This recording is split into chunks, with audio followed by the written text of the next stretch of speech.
दोस्तों नमस्ते, जय हिंद, वंदे मातरम। आज मैं आपको गुलामी के सबसे बड़े प्रतीक से अवगत कराना चाहता हूँ और गुलामी का यह सबसे बड़ा प्रतीक है हमारे राष्ट्र का राष्ट्रगान जन गण मन। सुनकर शायद आपको आश्चर्य हो रहा होगा, किंतु यही सत्य है। चलिए एक दृश्य देखते हैं।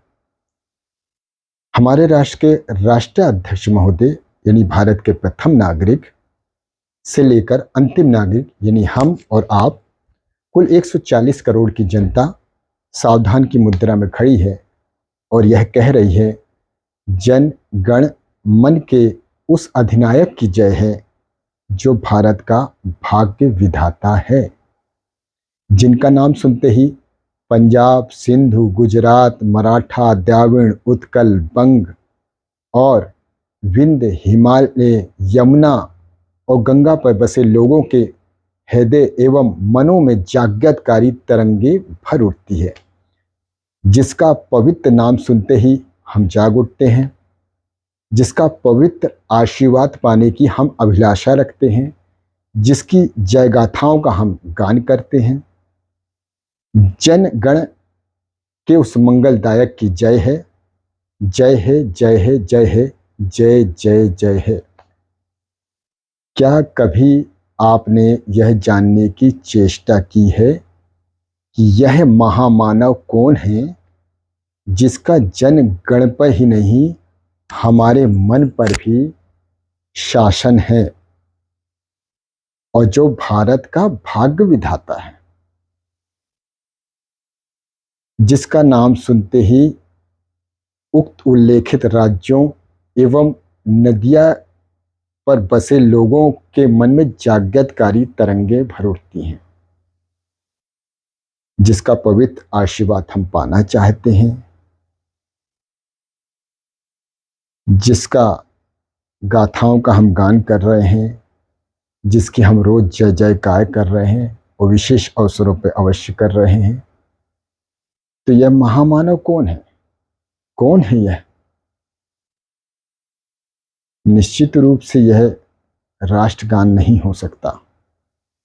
जिस राष्ट्रगान को हम गर्व से गा रहे हैं वह राष्ट्रगान नहीं है, क्योंकि राष्ट्रगान में राष्ट्र के इतिहास, सभ्यता, संस्कृति, समृद्धि, महत्ता जैसी आदि विशेष गुणों का, विशेष विशेषताओं का समावेश होता है और वह राष्ट्रगान हमारे गौरव और सम्मान का प्रतीक होता है। लेकिन ऐसे राष्ट्रगान को आप क्या कहेंगे जिसमें किसी व्यक्ति विशेष की स्तुति कर राष्ट्र के गौरव और सम्मान को उसके चरणों में रख दिया गया हो।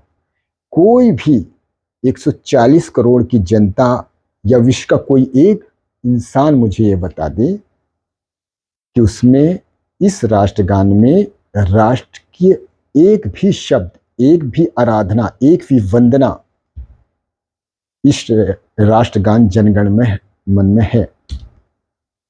अब चलिए मैं ये आपको बताता हूं कि वह महामानव कौन है। भारत राष्ट्र जब अंग्रेजों का यानी ब्रिटिश शासन का अधीन था, यानी गुलाम था, तब 1911 में वहां के राजा जॉर्ज पंचम को भारत आना था। जॉर्ज पंचम के भारत आने पर उसके स्वागत की भव्य तैयारियां की गई। यहाँ के प्रशासन ने भव्य तैयारियों के साथ कुछ यहाँ के चाटुकार भी थे जो चाहते थे कि जॉर्ज पंचम यहाँ से खुश होके जाएं। तब ये चाटुकार गुरुदेव रविन्द्रनाथ टैगोर के पास गए और उन्होंने निवेदन किया कि आप जॉर्ज पंचम के स्वागत में स्वागत गीत या एक कोई कविता लिख दीजिए।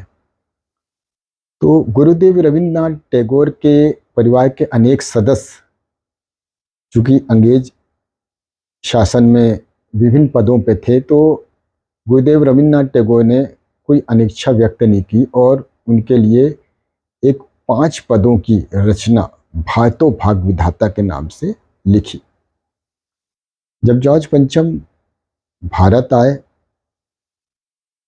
वे स्वागत से अति प्रसन्न हुए ख़ास तौर पे इस कविता, इस गीत से बहुत प्रसन्न हुए और इंग्लैंड वापस जाके इन्होंने इसका अनुवाद कराया और बहुत खुश हो कि अरे इस गीत ने, इस कविता ने तो मुझे भगवान बना दिया, इतनी चाटुकारिता तो मेरे देश के लोगों ने नहीं की। तब उन्होंने गुरुदेव रविन्द्रनाथ टैगोर के, यानी इस कविता, इस रचना के रचनाकार को इंग्लैंड बुलवाया और उन्हें बहुत अच्छे से सम्मानित किया।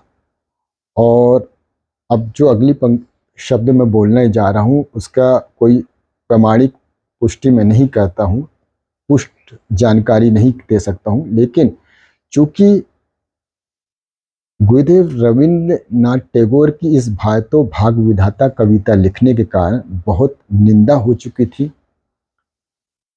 इसलिए उन्होंने एक विशेष सम्मान से, चूंकि जॉर्ज पंचम नोबेल पुरस्कार समिति में भी थे, तो वे उन्हें इस नोबेल पुरस्कार से सम्मानित करना चाहते थे इस कविता के लिए। तो गुरुदेव रविन्द्रनाथ टैगोर ने उन्हें क्षमा याचना के साथ ये कहा कि यदि आप मुझे सम्मानित करना ही चाहते हैं तो आप किसी अन्य कविता के लिए सम्मानित कर सकते हैं। तब उन्हें गुरुदेव रविन्द्रनाथ टैगोर को नोबेल पुरस्कार मिला, जिसकी मैं पुष्टि नहीं करता हूँ, किंतु उन्हें सम्मानित किया गया था। खैर, यदि गुरुदेव रविन्द्रनाथ टैगोर आजादी के बाद तक जीवित होते तो कभी भी यह भांतो भाग विधाता कविता को राष्ट्रगान नहीं बनने देते।